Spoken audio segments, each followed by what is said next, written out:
Alrighty then. That's Phoenix Suns, Saturday night. Miami, South Beach, Florida. The Suns, the Heat. The hottest matchup in all of basketball. Tell me if you've heard this before. Suns lose. Suns are now 1-8 on the season without Kevin Durant. And now 12-10 on the season. So mediocre, mid. A lot of those words come to mind when we talk about who this team is in their totality. But if we're talking about without Kevin Durant, ass, shitty, other words come to mind. Not feeling too great in this one after watching this game, not just because of the loss, but because I just don't feel good. Something's going on and my head feels compressed. But you know what? The show must go on, and the show will go on right here on the Suns Jam Session podcast. I'm your host, John Voida, managing editor of Bright Side of the Sun, and we're co-streaming on Suns Geek's channel, one of my favorite people to talk basketball with, even after a loss. I'm welcoming Brandon, Suns Geek on YouTube. You know where to find him. Brandon, how you doing, man? How you doing? I'm doing fantastic, my man. First off, I hope you feel better, man. And thank you so much for having me on and letting me co-stream this. I wish it would have been in a winning effort, but hey, we're here. We're doing this because we're real Suns fans and we're sticking through it, man. So we're going to power through this. Yes, you know, peaks and valleys. For every peak, there is a valley that lies ahead. And for every valley, just know that although work has to happen, a peak lies ahead. And right now, you know, this front end of the season, the valley is experiencing a valley, a second consecutive loss, and one that I kind of expected. I didn't see us going into South Beach without Kevin Durant, without Yusuf Nurkic, without Ryan Dunn, three major rotational pieces and beating this team. And perhaps that's why there was a lot of frustration after losing to the Pelicans a couple nights ago, because I figured on this 3-game road trip that this would, that would be the win. And I mean, did you expect to win this game, or were you just kind of like fingers crossed, fists made with your toes, just holding on to dear life? A little bit of fingers crossed, and I would expect. I thought we would have won this game because again, we lost that Pelicans game. It sort of reminded me of that Nets loss, like one of those losses where you're kind of kicking yourself from your behind. And the Suns got chewed out for a reason, which they talked about on the broadcast. We'll talk about that later. So I thought we were going to at least win this game, and we did not win this game. So 12-10 on the team, or on the season. Shout out to everybody who's watching, whether you're watching on the Suns Jam Session channel or the Suns Geek channel, or if you're listening to the podcast at a later time. Thank you for suffering through this with us. Mm-hmm. It's part of being a fan, right? There's ups, there's downs, there's opportunities, and we're going to try to talk about what we saw tonight in South Beach and what our overall thought process is as we're digesting what the Suns are putting out into the universe night in and night out. Make sure you subscribe, rate, review, whichever channel you're on. And if you're on the Suns Jam Session, pop over to Suns Geek channel, give him a thumbs up, subscribe there, and vice versa. Someday I'll hit 4,000 subscribers on YouTube, and I'll be like, half of what you have? Not even half. Like, you're crushing over there, man. So on the road to 10K, man. That's I'm honored. Fucking awesome. So, keep up the great work there. Shout out to David Jolovitz, $1.99 super chat. He says, Robitussin. Yeah, I can use some Robitussin. My head's in a fog tonight, so if I just start to stutter or space out for a couple minutes, just pick me up if you can. Not COVID related, man, but I swear there's been something going on. I don't think it's COVID, to be honest. It's the season, it's the changing weather, the ups, the downs, especially here in Arizona, as you'll find out here in a couple weeks. Yep. It's 82 during the day, then 56 at night, and it's just this fluctuating temperatures start to mess with you a little bit. But a reminder again to everyone who's watching, if you haven't had a chance to yet, donate to Dave King's Brightside Night. That's upcoming. We're just shy of a month out. It's going to be the 9th of January when the Suns take on the Atlanta Hawks. If you follow the link in the description below, or you go to brightsideofthesun.com, you can see on the header there's an opportunity to donate to Brightside Night. It's only $15. That's all we're asking, and it sends a kid to a Phoenix Suns game. There are accelerating packages that involve you getting some tickets to the game yourself, being somebody who can be there for our meet and greet with somebody in the Suns front office, have access to have a shirt that I designed myself. In fact, I'll pull up a graphic of that shirt. If you want this Bright Side of the Suns Phoenix Suns Bright Side Night shirt, go ahead and donate. We truly appreciate it. It's carrying on the legacy of the late great Dave King. But with that being said, I'm just going to be drinking a Diet Dr. Pepper tonight, probably because I've been watching a lot of championship football today. Go Devils! And it was like the Dr. Pepper, Big 12 thing. So are you popping something open on holding it down on your end there, Sons Geek? Yeah, man. For all the times that you drank a beer when I was on the pod and I didn't have one, I got a tall can tonight because we need a tall can after this kind of loss. And because this might be the last podcast that I do in Memphis, because we'll talk about it at the end of the show, but I'm coming back home, baby. So it's time to got that Bush Ice. Crack that sucker. Yep. And I got a little cool Suns glass, too, to go with it. That's pretty dope. Let's start the show.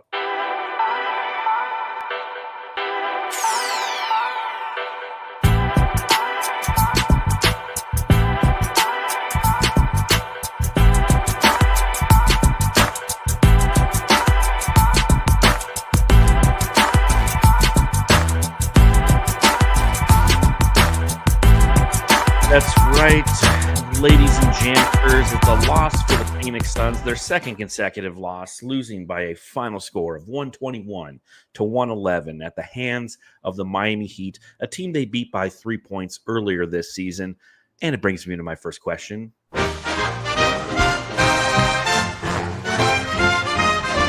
Matthew, Suns Geek. got to ask. Suns Geek, I gotta ask, are you buying what the Suns are selling? Absolutely not. No. Especially without Katie. What is your summation of this team after 22 games? If you're hopping on an elevator and you're going on a long elevator ride, right? You're not going up like from the first to the third floor. Like you're going from the first to like the 43rd floor. And somebody just kind of turns to you and they're like, "Oh, you look like a Suns fan. What's going on with the Suns this year?" What do you say to them? How do you describe this season? I am saying to them, and I am describing to them that when Kevin Durant is fully healthy, this team is extremely hard to beat. And when Kevin Durant is injured, this team is very frustrating and inconsistent, and they really have no excuse to be. I understand Kevin Durant, being injured is a huge part of what's happening right now, but we, at least on paper, we're supposed to be better and have more depth and have better leadership. We have not seen that. You said it at the very start of the podcast. We are 1-8 without Kevin Durant. That is unacceptable, inexcusable. And I sort of mentioned it earlier too, because they said it on the broadcast. Mike Budenholzer really got into the team. Also Iguodala was talking about it, how he held everybody accountable. This is another one of those losses where Mike Budenholzer and his coaching staff, which I think we have a great coaching staff, by the way, needs to hold these guys accountable. This was a bad loss. It was a bad loss versus the Pelicans, and I cannot forget that loss against the Brooklyn Nets. That was sort of that ass kicking that I thought that the Suns needed, and clearly they did not get the message. This was a bad loss. Yeah, and these are the unique and somewhat scary situations when we talk about a coaching staff holding a team accountable. All right, and I know that you're not a big football guy, but I am, and go Sun Devils. I'm a big Notre Dame guy, and I'm a big ASU guy, and they could potentially meet in the college football playoff, which is that'd be awesome. Just fucking be chaos for me. You probably have to go live and do a live show. Oh man, because I'll win, but I'll lose at the same time, and I don't want that to happen. But the advantage of being a coach in a college atmosphere is there's a true semblance of accountability. Even with the NIL infiltrating NCAA sports, you can hold guys accountable without quote unquote losing the locker room. Right? Because if you lose the locker room, or if there's a sect of players who do not jive with the message that you're putting forth, there's ways you can bench them, you can transfer them, you can cut them, you can redshirt them. You have a bunch of different options before you. And this is something that Frank Vogel faced last season with this Suns team under very similar circumstances. And this is where I'm talking about similar circumstances. Both of these teams, this year's Suns and last year's Suns, have a disease. Last year's Suns, they were allergic to the fourth quarter. This year's Suns, they're allergic to not having Kevin Durant on the floor. Both of them have something that they cannot get past, whether it's mental or whether it's a coaching strategy. But the challenge that we had last year with Frank Vogel was he couldn't hold the team accountable in those fourth quarters. He didn't know how to coach his way out of it. And ultimately, he lost the locker room based on reports coming from Shams Charania and The Athletic. The scary thing, even though it's early in the season, the scary thing here is there could be some similarities to last season in that Mike Budenholzer, he has and he should continue to try to develop a semblance of accountability with this team when Kevin Durant's not out on the court. But if you push too hard, because it's the pros, you could push players away. And if players away, they start to check out. And some of them look like they check out whenever Kevin Durant's not on the court, a.k.a. Devin Booker. Yeah, and that's what's scary, man. I'm not comparing this recent stretch, and I want to repeat that, recent stretch to last season. I am not doing that, but it sure feels that way. There's some vibes that definitely feel like the last year's Phoenix Suns, which you've been doing this a long time. I've been doing this a long time. We've been Suns fans for a long time. That was one of the most disappointing, if not the most disappointing season ever. And this little tough stretch the Suns are going through feels like those fourth quarter last year Phoenix Suns. 100%. And one of the things that was tough about last season and the thread of hope that we kept holding on to for fourth quarters and just throughout the entire season was you give this team time and they will gel, and that continuity will equate to wins late in the season. Never really happened. The thread that we're holding on to this season is if and when Kevin Durant's healthy, we will gel and good and great things will happen. We'll start to win again, right? But the thing that this team does have is they do have continuity carrying over from last season, and you're just not seeing it productive. I don't know about you, but I haven't seen great Booker Beal moments, right? When you have these two maximum players playing on the court at the same time, it's not like seeing Luke and Kyrie out there. It's Booker and then like less talented Eastern Conference Booker, who likes to dribble, and they both turn the ball over a bunch, and they're not great ball handlers, and they're decent shooters, but like Booker can't shoot from beyond the arc, and they just have an identity crisis that for some reason, and part of that reason is the fact that he's one of the greatest players of all time. But when Kevin Durant's on the floor, it alleviates a lot of the pressure and allows them to open up and be the best version of themselves. But when that doesn't occur, when either one of them steps off the floor, every other team sees the recipe for success is you just blitz these guys, they fumble the ball away, or ultimately they don't result in a productive possession for the Suns. And that's worrisome, man. Could you imagine if our bench didn't have a good game tonight? We would have gotten blown out. We would have gotten wiped off the floor. And that exactly proves the whole point in segment you just had right there. It would have been terrible if the bench didn't show up tonight. Yeah, the bench had 37 points for the Suns, 22 for Miami, and a lot of key players coming off the bench and putting forth the effort because the starters simply weren't getting it done. I mean, they and this is another interesting thing about this Suns team, and this is why it's fun to kind of have guests on, at least on the Suns Jam session side, because we go live after every game, and it's great because it's like I can't remember last time I talked basketball with you. Yeah, it's been a long time. It's been a while. I've been busy. You've been busy. It's been crazy. and so it's like there's these, and it seems like the nights where you're available are the nights where I'm off, and you're doing it with Matthew. So it's like, I get Suns Geek tonight, but it's great because we get to have some of these basketball conversations that I've been having with Matthew. And I get to have them with you as well because I get to see and hear your point of view. Mm-hmm. What is your point of view, and what are your thoughts on the Suns being so 3-point heavy, as we all figured they would be in a Mike Budenholzer system?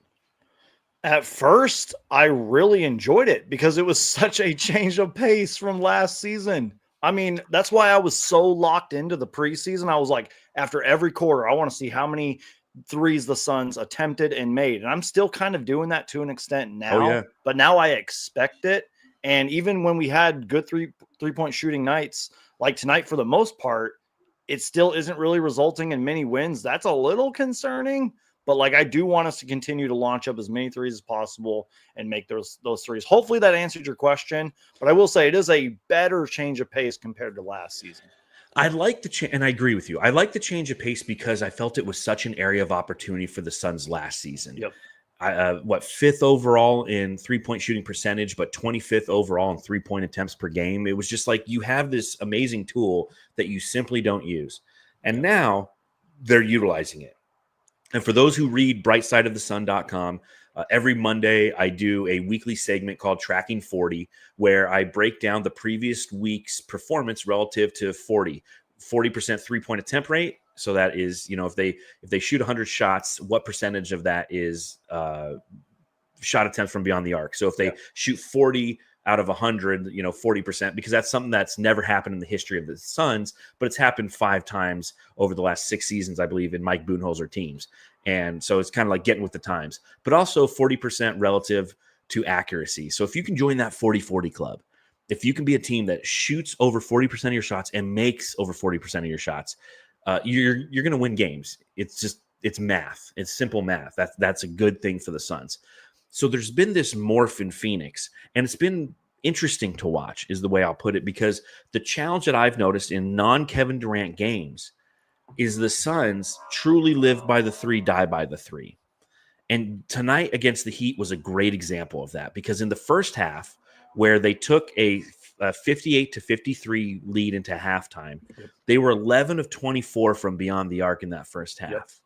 For those of you who are really good at math, you're like Rain Man. Somebody just dropped some matches somewhere, and you're like, there's 375. That's 46% is what they shot in the first half. But they come out in the second half, and the same thing happened against the Pelicans, where they just can't hit threes anymore. Yep. And they go 5 of 17 for 29% from beyond the arc, and ultimately lose the game by 10 points. And it's tough because I don't know what the answer is. I don't know how to find that balance of going, you know what? You have to have the ability to recognize if you're not hitting the 3 to start penetrating more. But if that's what the defense is giving you and you simply just can't hit the shots, then that's what the defense is giving you and simply can't hit the shots. That's where basketball just sometimes makes no sense because of exactly what you just pointed out there. And that's where I was really excited, especially after halftime. The Suns had a very solid, first half. And I felt like that was going to be the ball game right there. Whoever makes more threes in this game wins the game. And the Miami Heat, I think, made one more 3 than us and shot 40% from 3, I believe. And again, just that third quarter, man, I'm sure we're going to talk about it in a minute, but that third quarter is what absolutely killed us. And yes, I feel like I said this a lot last season and in years past. The officiating was very bad tonight, very questionable, kind of on both sides, but that is still no excuse. That third quarter killed us. And again, like I'm looking at the numbers here. I just want to make sure I'm getting this right. The Heat shot 40.6% from 3. They made 13. Oh, I'm sorry. The Suns made more threes tonight. I apologize. Yeah, 16 threes for the Suns. But still, the Heat shot a better percentage. You get my point. Live by the 3, die by the 3. And it's where it makes no sense. Like somebody in the comments was talking about how like Bradley Beal and Devin Booker aren't 3-point shooters. Like I think they are. They just maybe need to get more up. And again, we didn't have Kevin Durant tonight, so I'm not really sure if I'm making sense there. But I'll talk about the Bradley Beal, Devin Booker 3-point shooting thing here in a second, because I think one of them is a good 3-point shooter, and I think the other one's just a completely mid 3-point shooter. And I don't care if Booker or Durant's out there or not. But let's talk about that third quarter. Third quarter for the Phoenix Suns. Again, they enter with a 5-point lead, and they're outscored 34-24 in that period. So they go from being up 5 to down 5, and kudos to them to even make it a game at the end of that quarter, because they were down by as many as 13 in the quarter. I mean, they came out flat, a 14-2 run for the Heat to open that quarter, and it's something that happened again on, was it Thursday? Is that when we played last against the Pelicans, where we gave up 45 points. Oh, God. So this team continually, we talk about the fourth quarter Suns last year. They're slowly starting to develop this identity, especially in games where Kevin Durant's not there, right? Where Kevin Durant's that stabilizer. Whereas I like to call him the butt plug, right? Like if you're playing shitty, he'll stop the shitty runs, right? Because he'll just hit like that 10-foot jumper ever so smooth and stops the opposing team from going on an 8-0 run, right? They don't have that. And when he's not there, they come out and they're not focused. They're not playing well. They're starting to turn the ball over a little bit. In that third quarter, they were 2 of 10 from beyond the arc. They rebound. We hit like one shot in 5 minutes, and I'm not even joking. Yeah, I tweeted that out. I tweeted the screenshot out. I was like, we hit one shot in like 5 minutes. That's terrible. Out rebounded in the quarter, out assisted in the quarter. And the thing that obviously really killed us was, as you mentioned, from an officiating standpoint, the fouls just started pouring down. Now, in the first half, Oso Iguodala's driving, he dunks it in, he gets like grabbed on the wrist, no foul. Devin Booker and Bradley Beal are just absolutely getting mugged in the first half. And then the second half, it's like the officials got together and like, all right, I guess we got to start calling shit. So they called everything on the Suns, and again gave up that lead, and it was no turning back. And one of the challenges that I've had with Phoenix this season is their defense is so average, and they gave up 34 points in the third quarter, followed by 34 points in the fourth quarter.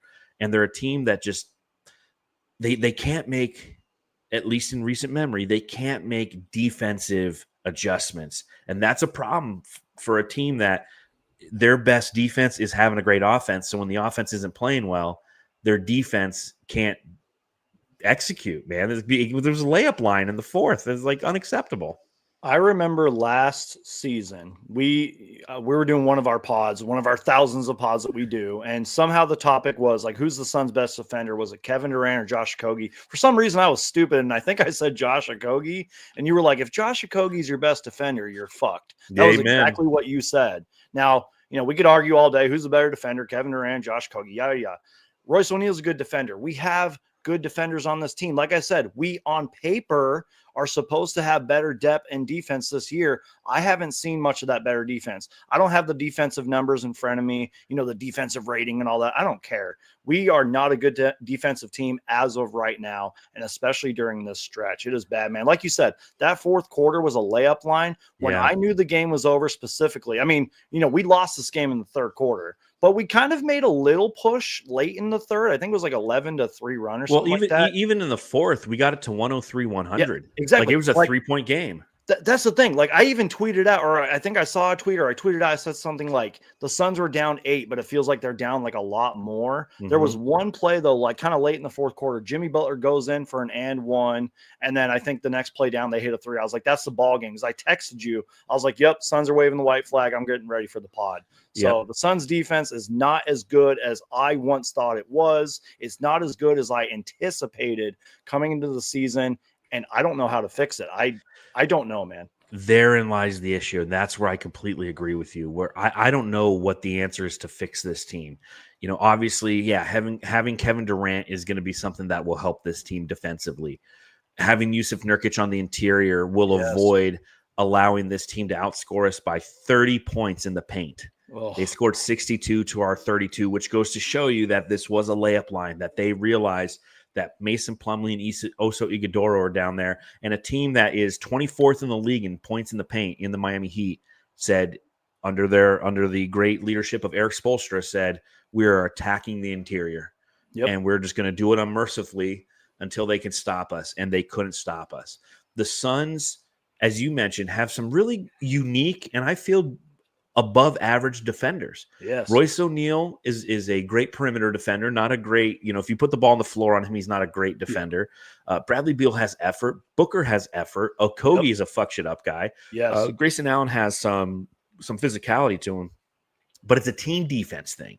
They really need to focus on that team defense and try to identify or game plan better or make an adjustment, because come halftime, the Miami Heat were still kicking the shit out of us on the interior, 28-12 on the interior. So there was definitely an opportunity for Mike Budenholzer and his coaching staff to go, you know what? Their game plans attack the interior. Maybe we should try to bolster that up and force them into some mid-range shots and force them into some three-pointers. Now, if that's the case and that's what would have happened, then we'd be just sitting here and been like, their perimeter defense is shit, because they can't do both, because they're just not a good defensive team. Defensive rating, 20th in the league. Opposing points per game, 18th in the league. They are a bottom third in the league defense. Yeah. And when you are missing Kevin Durant and nobody else can step up and provide that offensive leadership, you're going to lose games. And that's not even hyperbole. They're 1-8 without Kevin Durant. It's just a fact. Yep. It's bad, man. I don't know what the issue is. Now, in all fairness, and I hate to use the injury excuse, we were down 3 of our best players.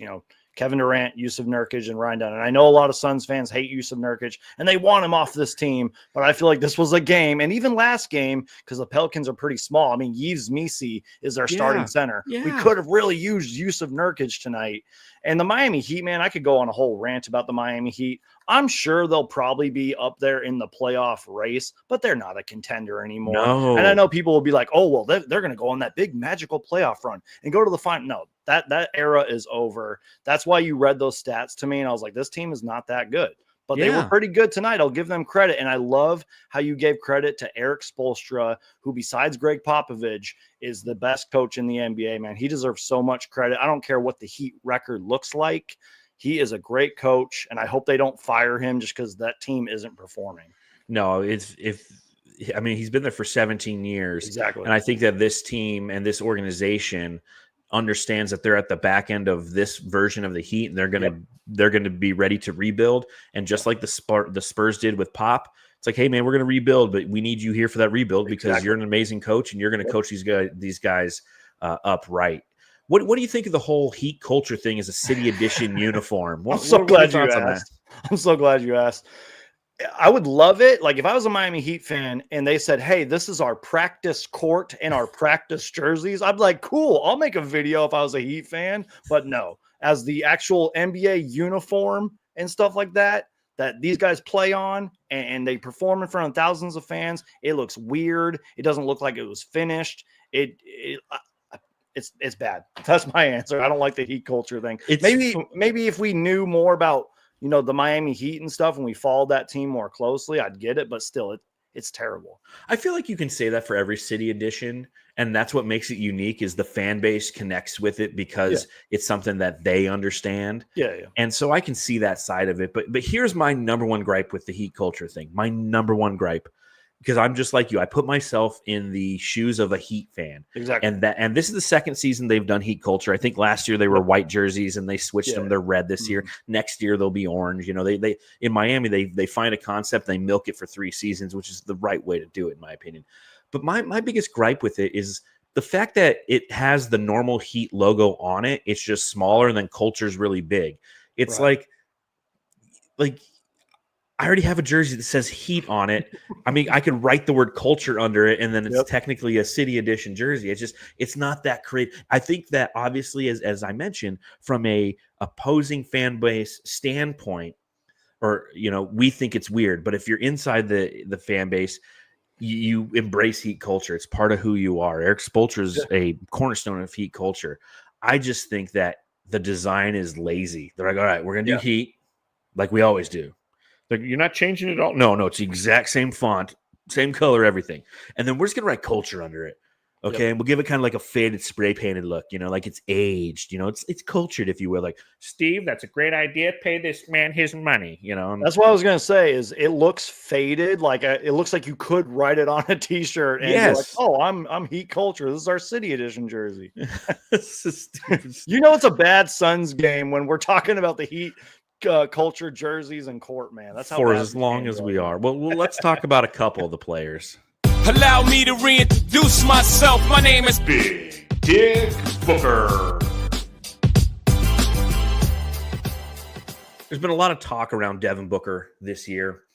Obviously coming off of an amazing Olympic run where he showcased how he could be the ultimate role player, and having somewhat of a struggle this season, especially in games when Kevin Durant's not present, when you need him to kind of step up. He's popped a 40 spot here and there, but tonight, 21 points on 6 of 16 shooting, so not very efficient. 1 of 6 from beyond the arc, which is 17.7%. 7 assists, 4 rebounds, and that big, ugly number that we don't like to see, 5 turnovers. And so when we talk about Devin Booker, I guess the first question I have for you is he destined to be just an average 3-point shooter? Yeah, unfortunately. And that's weird, man, because we've seen Devin Booker, remember when the trend was like, can Devin Booker get past 6 threes? You know what I mean? Yes. Like, we know Devin Booker can, score the 3. He can make threes. He won the 3-point contest, in like 2018 or something like that? This guy can make threes. At one point, he's going to be like the Suns' all-time leading 3-point shooter if he isn't already. But we're talking about some of the best 3-point shooters the NBA has ever seen in this current era, Steph Curry, Klay Thompson, et cetera, et cetera. Devin Booker might be mid, as the kids like to say, when it comes to that category. But, I don't know if there was like a follow-up question or anything. Devin Booker had a bad game tonight. Let's be real. I don't know if there is some kind of like injury that they aren't reporting, because he did have that like tape on his thumb and his hand and everything tonight. He hasn't been the Devin Booker that we all know and love. The numbers are still there, but you can't just like use that. Like, I can't go on my own show and be like, oh, Devin Booker's averaging this amount of points, this amount of assists. He's playing great, when really he's not really doing that good. It's a tough stretch right now for the Suns. It's a tough stretch for Devin Booker, but I still believe in Devin Booker. I know I kind of segue onto my own topic there. No, you're fine. After your question, but I still believe in Devin Booker. But I will just say this. I hope that, I don't want Devin Booker to be injured, but if he is injured, I hope we hear something about it, because he's not playing like himself, man. Does that make sense? It does. And part of it, obviously, is without Kevin Durant, the opposing defense can focus the majority of their defense Yep. on Devin Booker. And we see that night in and night out. And it's, I've said it a couple times on this podcast, and I'd like to kind of get your point of view on it. But I've kind of come to the conclusion that, Devin Booker can't be Batman. But Devin Booker could be the best Robin there is. And right now he's without his Batman, and it's really hard for him, because you look at Kevin Durant, like when Kevin Durant plays without Bradley Beal or plays without Devin Booker, just due to his physical attributes combined with the killer instinct that he possesses and his shot-making ability, he can still go out there and score a ton of points and impact a game in that capacity. But Devin Booker doesn't get calls. He gets over-physicaled. He's a little bit smaller than a lot of people, so he gets pushed off his spots easily and then is forced into situations where he can't perform. And it's kind of crazy, because like, we grew up watching Devin Booker over the last 10 years, especially for those first 5, be somebody who just would eviscerate opposing teams. But there's almost like this mindset has changed for Devin Booker. And I wonder if part of it is the fact that he's trying to preserve his body, right? Like, he's not going to overexert himself like he has in the past, trying to die, going for 30 every night, and then misses 20 games because he sprained an ankle or pulled a hamstring in a losing effort, where he's just playing at a certain pace right now that is made to sustain him through this rough stretch, knowing that he can excel when he needs to. What are your thoughts on that?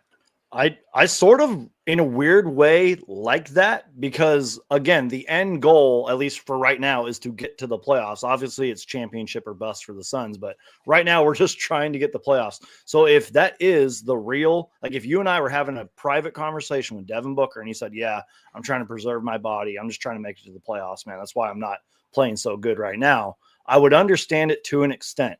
And you know this for a fact, man. The Western Conference is so deep. I don't know what the standings look like right now, but you said the Suns are 12-10 right now. Mm-hmm. This West is so deep, man. And yeah, there's the play-in tournament and all that, but the Suns do not want to be a play-in tournament team. We saw what happened last year. The play-in tournament can be brutal. The Suns do not want to be put in that position. And that's why I keep going back to that loss against the Nets, and then most recently against the Pelicans. Yep. These kind of losses are going to kick our ass and shine their head later in the season. Like, oh, if we wouldn't have lost that game, we didn't lost that game, we wouldn't be here in the standings. So I hope that Kevin Durant comes back healthy. I hope that Devin Booker starts playing at an all-star level as soon as possible. And I'm sure we're going to talk about him in a minute, but hopefully Bradley Beal starts playing better, because the Suns cannot afford to lose these kind of games. I know it's still early, but we can't use that. But every game still counts, man. And like you said, game still counts. Yep. Like you said, last season, it was the Spurs. Like, the Spurs beat us early, back-to-back early on, and we paid for that at the back end of the season.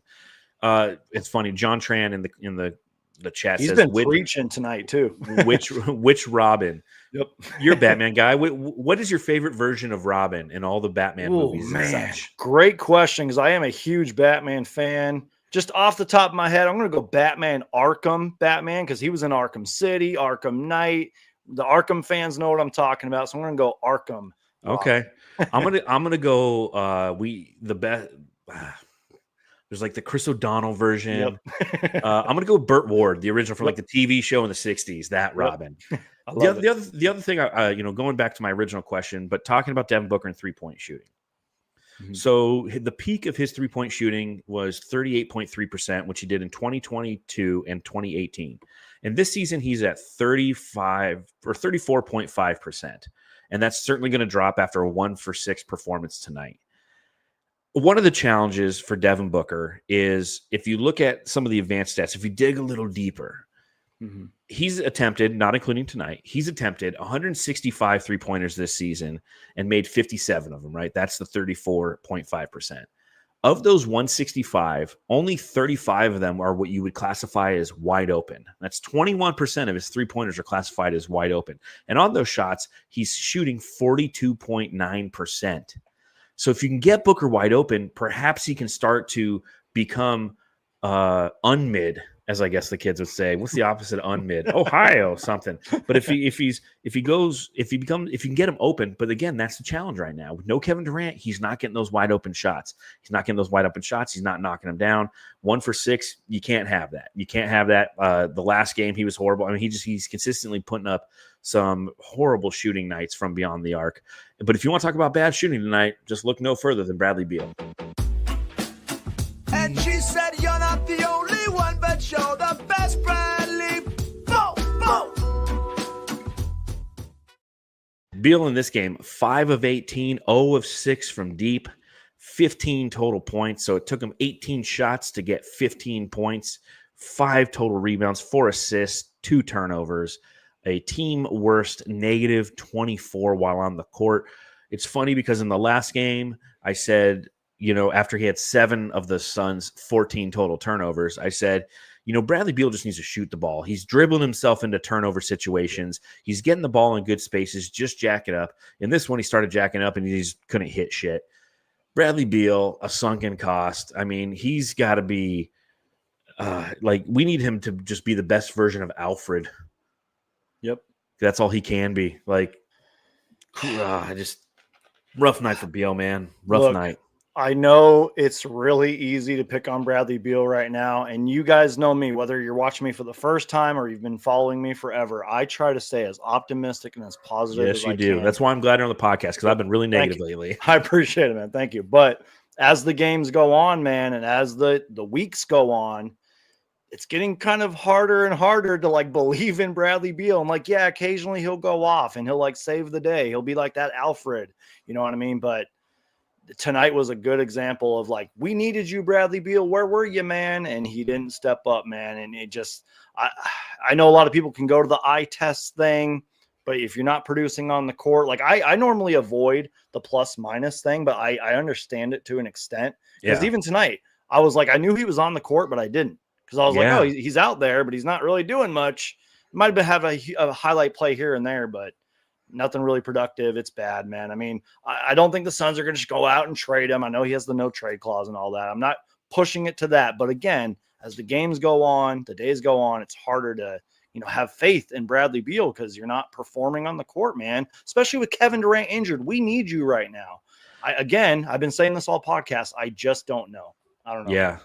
I'm just not buying what they're selling right now. Yeah, exactly. When you have 2 max players on the court, you should have more than, what was their combined point total? 36 points between them, between the 2 of them. It's just, it's not something that's a recipe for success. And, we can't go to the point of, hey, trade Bradley Beal for this because of the no trade clause. And this is when you're starting to, all the people in the offseason who voice their frustrations and concerns with having Bradley Beal on the team, which has always been justified because of the no trade clause, because of such a dead end contract that is, and how it hurts this team's flexibility and overall stance to try to move off of or improve this team. Because if you want to improve this team, you move the Beal contract and you could either lower yourself into outside of apron restrictions or get players back that meet a specific need and aren't, a duplication of Devin Booker on the floor. And unfortunately, we all knew that is the case, that none of that could occur. But, the hope is he's going to be the best tertiary player in the NBA. And on nights where one of the other big three are sitting out, hopefully he can step up. And he can't. He plays with this chaotic energy that is not productive time and time again. And I was talking to a coworker the other day who doesn't watch a bunch of basketball and noted, he's like, Bradley Beal's the one guy who plays out there with some give a shit. Like, he doesn't play like he's above the game. Like, Booker has this almost arrogance about him when he plays. Beal doesn't. That was his observation. Just a guy who kind of watched casually. I'm like, that's an interesting observation. I'm like, I do agree with that. But the other side of that and the challenge with that is because he plays with such a frenetic pace, he steps on ankles, he gets into his own head, he plays emotionally. He's kind of like campaign in that standpoint. And another buddy I was talking to is like, well, remember when Bradley Beal was scoring like 30 points a game? I'm like, yeah, remember how many games his teams were fucking winning? Yep. Like, we're kind of right back in that boat. He's not scoring the points and we're losing. Yeah, again, man, if there's ever a time to prove yourself, Bradley Beal, it's right now. I mean, you're in your second season with the Phoenix Suns. We made that big, quote, blockbuster trade. You and I both went live together when we traded for him. This is your time to prove it. Whether Kevin Durant is on the court or not, you need to prove yourself this season, man, because if we have another disappointing failure of a season, I don't know, man. You might want to take off that trade clause out of your contract, man. I don't know. Yeah, there'll be some interesting decisions and conversations to occur this upcoming offseason because it might get to the point where Suns management goes to Beal and be like, listen, I know you got a no trade clause in your contract, but this is Booker's team. We don't want you here. Sorry, man. And Matt Ishbia is just crazy enough to be like, if I waive him, like what are the penalties? I guarantee you he'll run that through the old trade analyzer thingy. The guy who led the team in most points today, you guessed it. Yeah, bling bling bling. Rolls Royce, yeah, nigga, Rolls Royce. It was a career high for Royce O'Neal tonight in the starting position. 31 minutes played. He was 8 of 15 from the field, 5 of 8 from beyond the arc. 23 total points, added 8 rebounds, 3 assists, a steal as well. The second consecutive great Royce O'Neal game. Exactly what you need from Royce O'Neal, but because our stars can't elevate themselves to a level that ultimately leads to victory, it's a moot point because the ancillary scoring that he provided goes in a losing effort. And it's not a direct result. It's just a frustrating result of everything that's going on. You know how earlier in the podcast when I said like, oh, could you imagine if the bench didn't show up tonight, we would have gotten blown out. Let's just pretend for a minute. Let's use our imaginations. Like if Kevin Durant was healthy in this game and Bradley Beal played good and Booker played good and Royce had this game, we probably would have blown out the Miami Heat. But unfortunately, that didn't happen. But we got to stay somewhat positive. I know we're live on both channels, but we got to stay a little positive right now, you guys. So Royce O'Neal's been fantastic, man. And hopefully he can continue to play like this. I know he'll go through some rough stretches here and there. But when Royce O'Neal plays good, we're going to at least be in most ball games and hopefully win more ball games. Royce O'Neal was fantastic tonight. And I hope that this is a little bit of a message sender to the stars of this team and the starters. I know Royce started tonight, but you get my point. Yeah. The starters of this team to play better. And look, Royce O'Neal has been better than advertised, if not just as good as advertised, ever since the moment we trade for him. Like, yeah, he goes through rough stretches here and there because he's a shooter. He's streaky, but you mentioned it like earlier in the podcast. Like he plays great defense. He also finished with 7 rebounds tonight, 3 assists, 1 steal. Like the guy just does everything out there. It's like if everybody else is not going to step up, at least he tried. You know what I mean? Like he was great tonight. Yeah, and it's a career year for Royce O'Neal. I mean, 10 points, that's career high. 6 rebounds isn't a career high, but it's second most he's ever had. Pretty good though. It's amazing, So again, we talk about the reasons why this team can be successful and will be successful when Kevin Durant gets back. I don't know how far they can get ultimately. But if Kevin Durant's back, you do have good ancillary players. And Royce O'Neal is one of those players. And I want to give a shout out to him because I think that he is just absolutely fantastic in what he's been doing over these past couple games, snapping out of that slump because we were so worried about that slump that he had when the Suns, when Kevin Durant was, on the shelf the first time. Again, it just goes back that I don't know what the answer is with this defense because our best defense is our offense. And when our offense is only scoring 111 points, like you're just not going to win games. Is there anyone else you want to talk about before we go to the jam? Oh, you know what? I need to do the subreddit stakeout. Yep.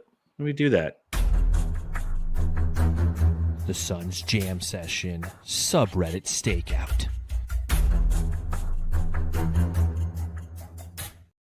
Now, this is normally the time of the show where I put on a Batman mask and I talk to you all like Batman.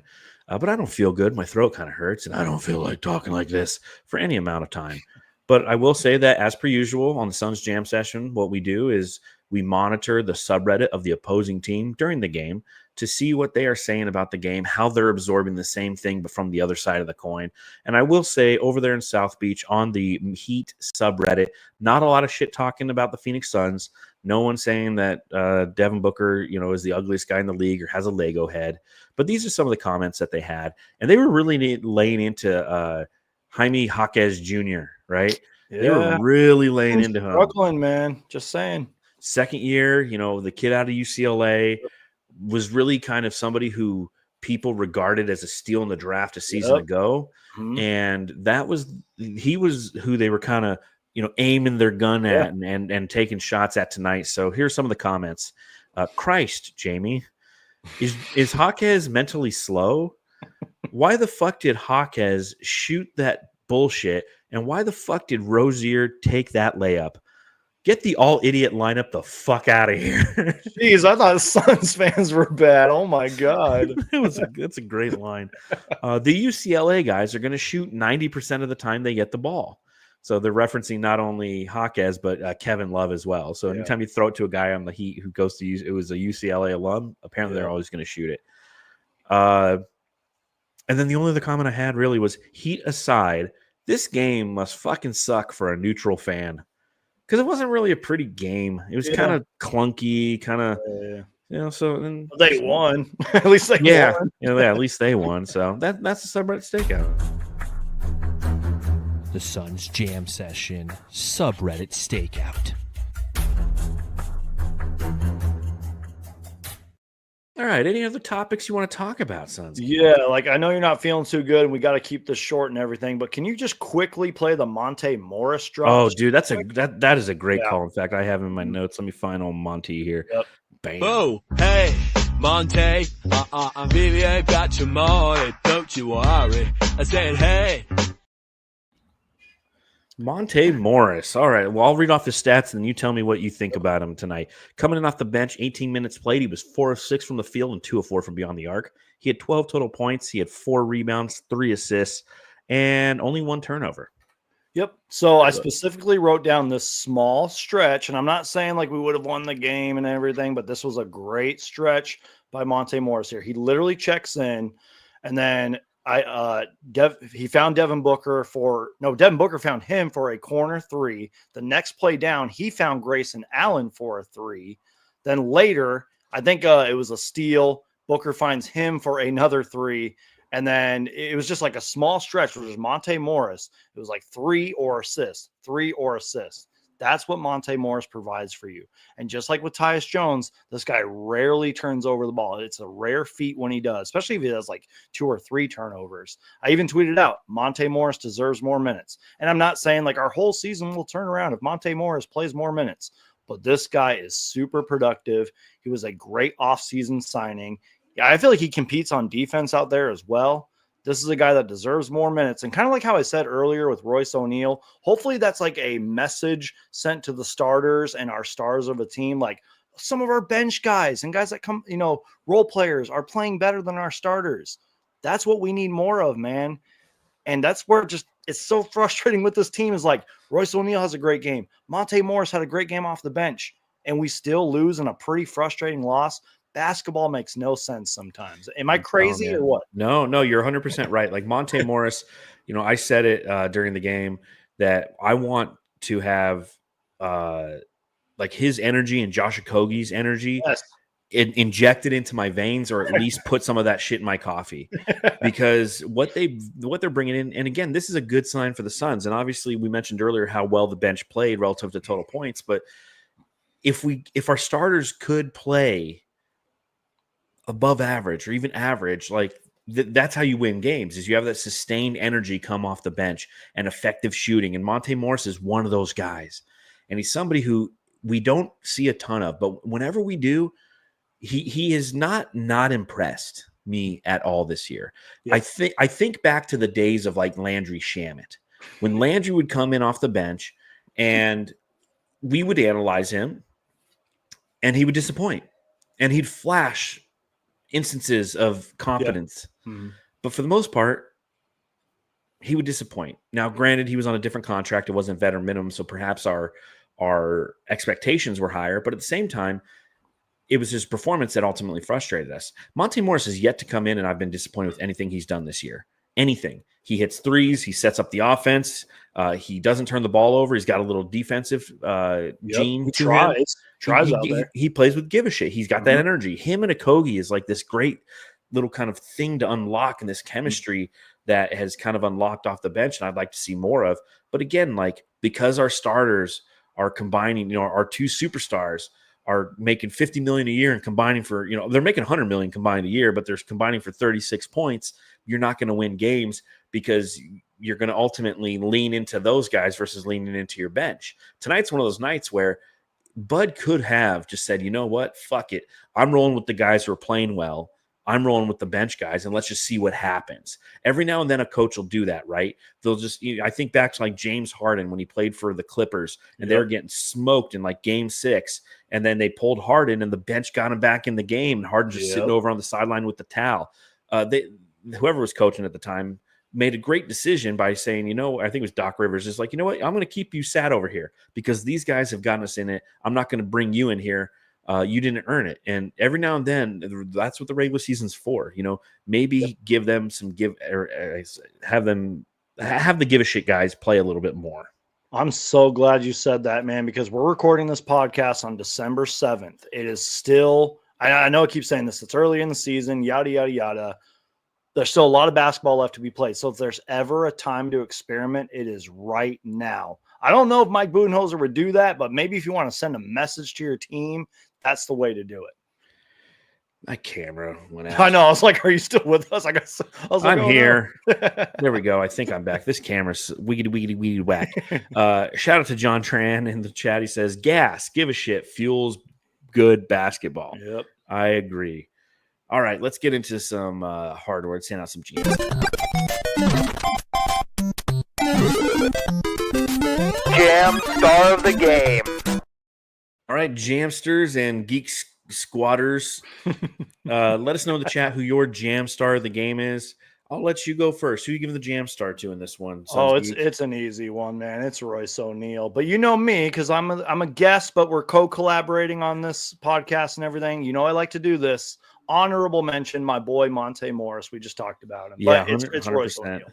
100%. And I agree with both. And this is the second consecutive game where it ends up being Royce for me, which is kind of crazy with Kevin Durant out, with so much opportunity that lies before both Bradley Beal and Devin Booker. It's Royce O'Neal who's the most effective player of this team. And that's the challenge with the Suns. That's your 20-second elevator speech up to the 43rd floor. How the Phoenix Suns, how would you describe the Phoenix Suns this year? It's like, well, they're kind of an average team, and when they're down their big guy, you think their other big guys would step up, but no, it's Royce O'Neal who's stepping up, and that's a problem, right? It goes back to the conversation last year. Yep. If Josh Okogie's your best defender, you're fucked. When Royce O'Neal is your best offensive player, you're fucked. He should be a great offensive player, tertiary player. But when he's your best one, you're fucked. That's just the way it goes. All right. Let's see what some of the Jamsters are saying. It looks like it's kind of Michael Kolb's giving it to Bol and D. Lee. Come on, at least Bol will score more. He didn't play. Royce for sure from John Tran. The bench, especially Royce and Gab. Grayson, GA8, Grayson Allen. Royce and Okogie. J.O., he took pride in defense. I would have liked to see a little bit more J.O. for the second consecutive game. Yeah. My jam star is Royce, special mention Monte from Kiko. Stagnant. All right, Bud Light from SB 1993. So, all right, so this is gonna be an interesting conversation. Next up for the Suns, back to back, they fly up to Orlando, an easy flight. Hell, they could take a bus if they wanted to. Yep. And they're playing the Orlando Magic, who is a team that's 16-9. They have the third best record in the Eastern Conference, but they're playing without Paolo Banchero, who has a torn oblique. And it was announced today that Franz Wagner, who's been their primary offensive force, with Paolo Banchero out, has also torn his oblique. So what does this mean? What do you expect from this game? Is this going to be a frustrated team that's kind of down on themselves because of the injuries, or is it or the fact that they're like they have the number one opposing points per game and the third best defensive rating, another defensive team? Is that going to translate even without Franz Wagner? I think a little bit of both, but maybe more of the, hey, we're still a really good defensive team, because they are. And I recently talked about this with my YouTube friends, Super Mario Hoops 24, that this team is well connected. And I know a lot of Suns fans are like, vibes. That team has vibes, you know, and they actually have chemistry. They are connected. So even without Franz, which I feel, first off, super bad for, he was having arguably an all-star season. That's not an overreaction or anything. He was fantastic for them, especially when Paulo went out, because they lost like 5 or 6 in a row, and then all of a sudden they just started dominating the Eastern Conference. That was a brutal loss, but I still feel that they're going to give us a tough challenge tomorrow, especially coming off of a back-to-back. And, you know, hopefully he's not out for the rest of the season. I'm sure he'll be back soon. He's playing at an all-star level, and before Paulo went down, he was playing at an all-star level as well, man. It's going to be tough tomorrow. Hopefully the Suns can learn from this game, though, and actually win tomorrow and look like a real contending team. Yeah, I'm worried because the Magic are really good and we're not good right now. Because the Magic are a physical team. Yeah, and we do not do well against physical teams. We are a finesse team, and physicality beats finesse. It feels like time and again, right? Like the Showtime Lakers, they were a finesse team and they just ran you off the court. The 7 seconds or less. The Phoenix Suns organization's always been a finesse team. We for like half a season in 93, we turned into a power team with Charles Barkley, and that was our only, physical team. But this is a physical team. Yep. Jalen Suggs at the point, creating havoc. A team that already beat us earlier this year, and we scored our second amount of points, least amount of points, 90-something. We had our second worst three-point shooting night of the year, 29.3%. Like, this is a team that imposes their will. If there's one thing that drives me nuts about this Suns team, is they lack the ability to impose their will on anyone. They are a finesse team, and they can get easily pushed off their spots. And when you push a finesse team, a shooting team off their spots, they're going to miss shots. We saw that in the second half tonight. What was the difference between the first half and the second half against the Heat? The Heat came out and were physical in the second half, and it got in the Suns' head. They're not mentally strong enough to push through that physicality and continue to execute. And it's tough to do because, again, when you're pushed off your spot, it's hard to hit. So I'm worried about this. And this is a team that, you talked about vibes, you talk about chemistry. They possess an organic chemistry. They're a young team. Yep. I mean, everything tells me that the Suns are going to not only lose this game, but get their ass kicked again, because young teams run us off the court. They just get out and run, and our shitty defense doesn't get back, and we give up layups. They're going to play physically, and they're going to push us off of their spots. And there's going to be somebody who's going to step up we don't even know who the guy's fucking name is. Yep. You and I have never heard of him. He's going to go for like 5 3-pointers tomorrow and go for 18 points. That like, well, that's his career high. Like Duncan Robinson did to us in the second quarter. Robinson. Who was the guy for the Brooklyn Nets who did it? I know who you're talking about, but yeah, he scored like 30 fucking points against us. Like, never heard of the guy in my life. It's like Suns killers is what we called them. Those Suns killers that are out there. So, we'll see what happens. The game's at 4:30 tomorrow, Arizona time, 6:30 over there in Memphis, I think, or is it 5:30? Yeah, probably feels about right. Yeah. So can't wait to move back and not have to worry about that time change. But tell us a little bit about that before we get out of here. Moving back to Phoenix, huh? Yeah, man. It's funny because last time I was on the pod with Matthew, he gave me a few minutes to talk about it, and just super excited, man. I've been talking about it a lot on my channel and on my social media, and I don't mind sharing it with the Jamsters or the fellow Suns geeks because I love being open and honest with you guys. Super thrilled, man. Just super blessed and thankful to be moving back to the Valley. I lived there for a couple of decades. It was awesome, but the Suns sucked back then. You know what I mean? Especially when I started my channel and everything, they were not very good. But now that we are good and hopefully we stay good, I can pump out more content for you guys and do real like collaborations like we did during media day and stuff. Yes. And just do a lot of fun stuff coming up, tons more content. Super excited and blessed and thankful to be moving back to the Valley, man. Cannot wait. And hopefully you and I can do some fun stuff, and Matthew as well, man. I can't wait. Of course. Yeah, no, we're looking forward to having you back in the Valley. I know the story's old and people have probably heard it, but it's when we met you at the season opener against the Sacramento Kings in like 2018. And you told us that you were a YouTube content creator, and we're like, you know what, we should give that a try, like not the YouTube side, but we'll do a podcast. And it morphed into the Suns Jam Session. So you'll always have a special place in our heart. Thank you ever so much for coming on my channel, and thank you for having me on your channel for this one. Tell everyone where they can follow you. Yeah, just search Suns Geek and you will find me on YouTube, TikTok, Instagram, all that. So whatever these social medias are called nowadays. Blue Sky. Yep. And you can find all of my writing at brightsideofthesun.com. You can follow me at Darth Voida and the show at Suns Jam on Twitter. We appreciate everyone who hung out with us tonight. Suns Jam Session will be coming live tomorrow evening after the Suns lose to the Orlando Magic. Looking forward to seeing you then. I'll do my best to be as positive. Hopefully I'm feeling a little bit healthier tomorrow. I'm actually surprised I made it as far as I did. So so thank you everyone for joining us. And I guess the only thing left to say is go home and love your family.